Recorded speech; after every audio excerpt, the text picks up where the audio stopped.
Welcome back. We're playing defense Get again. Symmetra this time. So I'm going to go with my lady. My fair lady Symmetra. Which, before she got her huge buff, I wasn't really playing her that much. Now She was fun to play, but she wasn't really good. So it's kind of a detriment to your team to have a Symmetra. Yeah. But now, well, she melts Genjis left and right, apparently.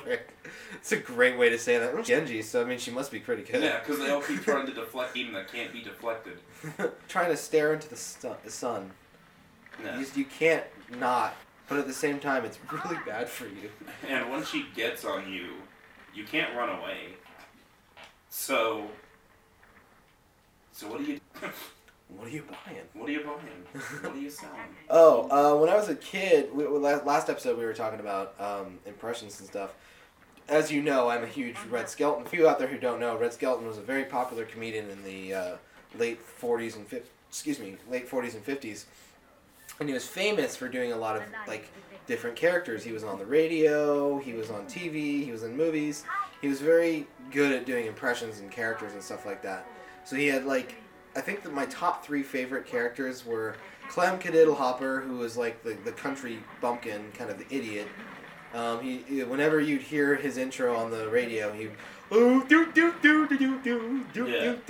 and then like he'd be sleeping over at his girlfriend's barn, and she'd be like, "Clem, do you want some pajamas?" And he's like, "No thanks, lover girl, I'm not hungry."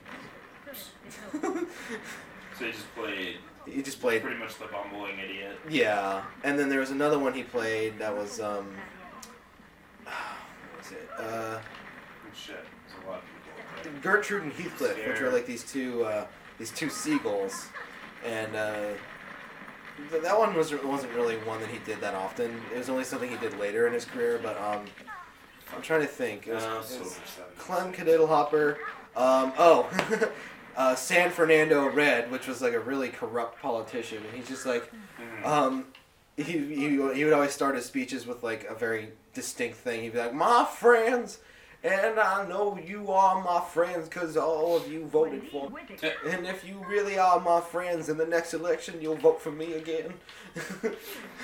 He just, "There's only one language I speak besides English, and that's the sound of the dollar signs." He's just a very, very corrupt politician. And then, like, his most notable one was Junior, the mean little kid, who was just this troublesome little... Wait, is this still Red Skeleton? Yeah, this is still okay. Red. These are all his characters. Just making sure. Yeah, no worries. Red Skeleton's best character, everyone thinks, was Junior, the mean little kid, and he was just this...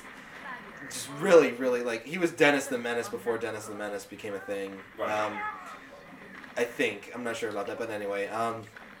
He would always leave roller skates on the stairs. He would always con his grandmother into buying him things, and she would always see through his disguise, or she would see through his ploy.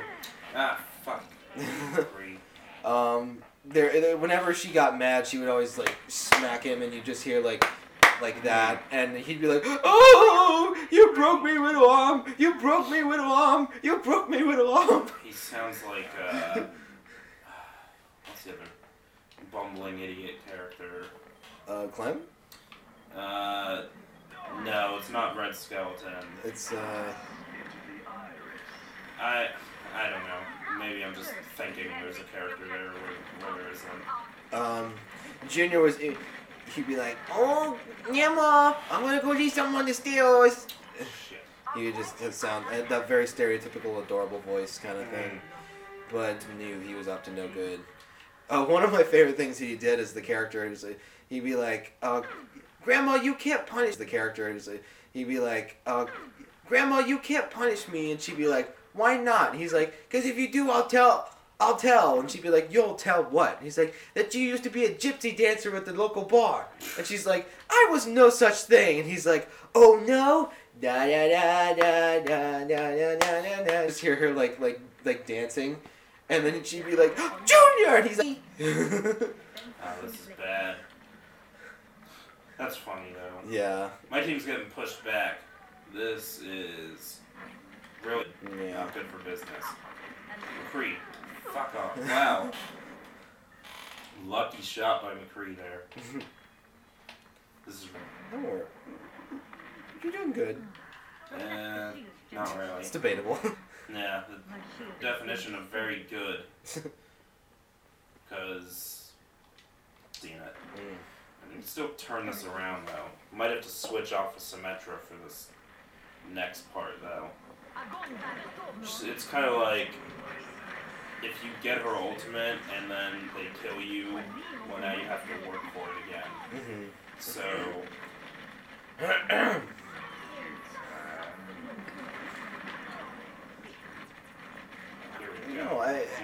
My biggest idol when I was a kid was Robin Williams, so like that's partially why I like to do impressions and all that.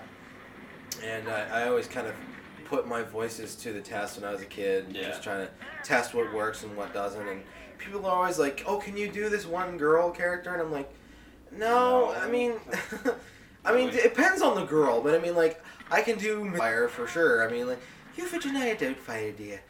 Entertainment and education of children." She was very distinctive voice because it was Robin Williams. It was a dude doing the voice. But yeah, no, I miss Robin Williams so much. Let's see if I can. Do this. Who are you playing as? Oh, you're Junkrat. I love. I just love that wheel. Yeah, his tire. Oh, I can do a really good impression of Chell from Portal 2. Watch. Because she doesn't have any lines. Saves money on voice actors. Autistic whales. Is that really that guy's gamer tag? Yeah. That's kind of offensive. Well, some people's gamer tags are pretty stupid, so there's that. I mean, mine was Joker's knife, but I mean, whatever. That happened! Someone got killed during their ultimate! Heroes never... Ah! Yeah, I couldn't hear it. I was too busy dying. They're gonna win this round. Whoa, that's a cool gun. Yeah. Who are you supposed to be? Didn't matter. Did not Who are you? make a difference. Well, I was Bastion. Oh. But like I said, didn't do anything. Yeah. Our team's just not playing very good there. What the fuck, team? So, time to turn it around with the only offensive character that I can really play well. Soldier 76. What else characters are there? Too many. Too many. Yeah.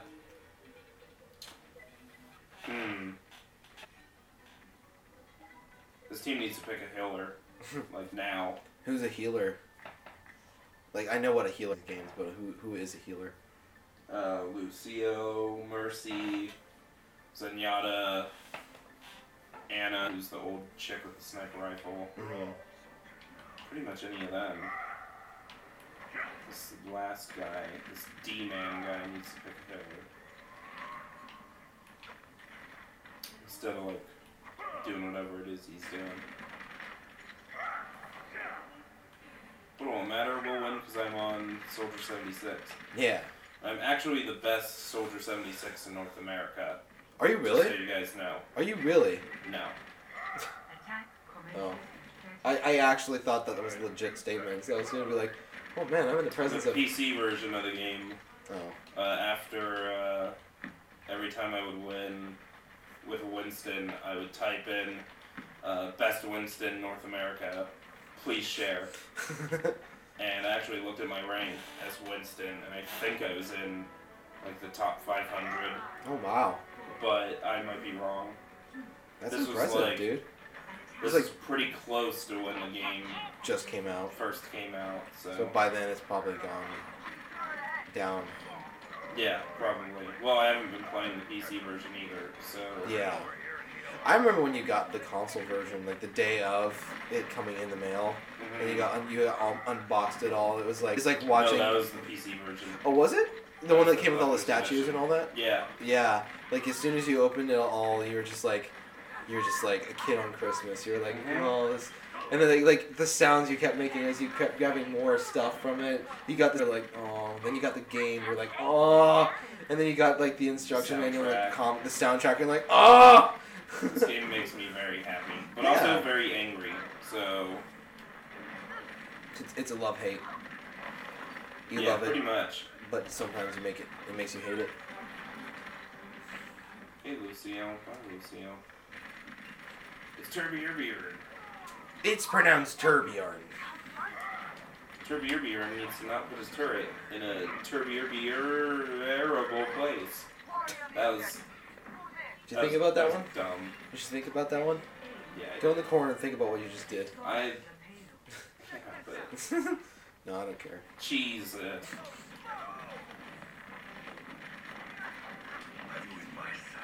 Whoa. You've got me in your sights. Yeah, you've got me in your sights. I didn't really do anything. I suppose a really battle. Oh, it's fine. Pretty much do that to make Diva burn her little shield that she puts out. Nice job. Yeah, try. Fire at will, look out! That's all my favorite things. Fire at will! Duck! Like, we're getting Charlie. Where the fuck is Charlie? It's just, it's dumb. Let's break it down! Let's break it! Oh! Yeah. Hey Junkrat. Bye, Junkrat. Junkrat, what's your power level? Mine's slightly bigger. No, I said it's hard to hear you from down there. Yeah. It's kind of hard to hear you from down there. Oh. Alright, there's Soldier 76 got me. Well, time to make him regret life. It's not a very hard thing to make him regret. Just watch. Is he a I'm DJ? not done until the fight's over. Is he a DJ? From down there. Oh. Alright, there's Soldier 76 got me. Well, time to make him regret life. It's not a very hard thing to make him regret. Just watch. Is he a I'm DJ? not done until the fight's over. Is he a DJ? He is. So what you can just say is you're not a musician, you just press buttons. It's the easiest way to piss off a DJ. Yeah, you don't make music, you just hit things. You take one song and make it worse. No, I'm totally kidding. I actually have a lot of friends that are DJs and they do very well. Yeah, I do. Being a DJ is not an easy thing. No, it's not. Like, I mean, that's why I think I respect Deadmau5 a lot, because he, I mean, he makes his own music, so does really good progressive music. I'm gonna hit him in his head. I'm gonna hit him right in his helmet. I'm gonna hit him right in his stars and stripes. Yeah. What is he, Cap?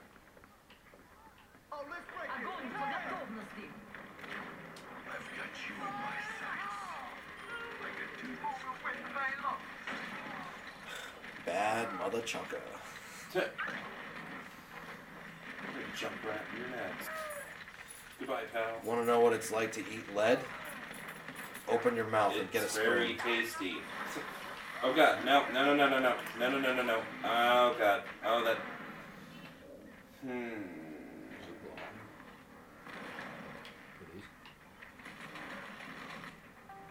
That mailed. That made me